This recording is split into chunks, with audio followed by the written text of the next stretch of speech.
അങ്ങനെ നമ്മുടെ അമ്മയും മക്കളും റെഡി ആയിട്ടുണ്ട്. വിരിഞ്ഞെല്ലാം ഇറങ്ങിയിട്ടുണ്ട്. ഇപ്പോൾ 25 കുഞ്ഞുങ്ങളുണ്ട്. എല്ലാ കുഞ്ഞുങ്ങളും ഉണ്ട് കേട്ടോ. ബ്ലാക്ക് ആൻഡ് വൈറ്റ് ഉണ്ട്, റെഡ് ആൻഡ് വൈറ്റ് ഉണ്ട്, ഓറഞ്ച് പുള്ളിയുണ്ട്, പിന്നെ കുറുങ്കാലി ഉണ്ട്.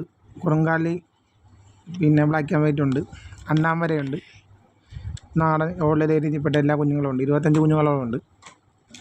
എല്ലാം കുഴപ്പമായിട്ടിരിക്കുന്ന ഹാപ്പി ആയിട്ടിരിക്കുന്നു. ഇത് കാണുന്നൊരു നല്ലൊരു കണ്ണിന് കുളിർമയെന്ന കാഴ്ചയാണിത്. അമ്മയും മക്കളും കുഞ്ഞുങ്ങളായിട്ടിരിക്കുന്നത്. അപ്പോൾ അതൊക്കെ ഇഷ്ടപ്പെട്ടെങ്കിൽ വീഡിയോ സബ്സ്ക്രൈബ് ചെയ്യണം, ലൈക്ക് ചെയ്യണം, ഷെയർ ചെയ്യണം. കുഞ്ഞുങ്ങളെയൊക്കെ നമുക്ക് കൊടുക്കാനുള്ളതാണ് കേട്ടോ. ആവശ്യക്കാരോട് വിളിച്ചാൽ മതി. 1 മാസമാകുമ്പോൾ നമ്മൾ കുഞ്ഞുങ്ങളെ കൊടുക്കുന്നത്. ഡേ ഓൾഡി വേണമെങ്കിൽ അങ്ങനെ തരാം. ഒരു 3 ദിവസം കഴിഞ്ഞ്. തള്ള കുറുങ്കാലി നേക്കുന്നൊക്കെയാണ് തള്ള. നമ്മുടെ വീട്ടിൽ തന്നെ വിരിഞ്ഞിറങ്ങിയ കുഞ്ഞാണത്. അപ്പോൾ ഓക്കെ, താങ്ക് യു. വീഡിയോ ഇഷ്ടപ്പെട്ടാൽ എല്ലാവരും സബ്സ്ക്രൈബ് ചെയ്യാൻ മറക്കല്ലേ. ഫോളോ ചെയ്യുക കേട്ടോ. Thank you.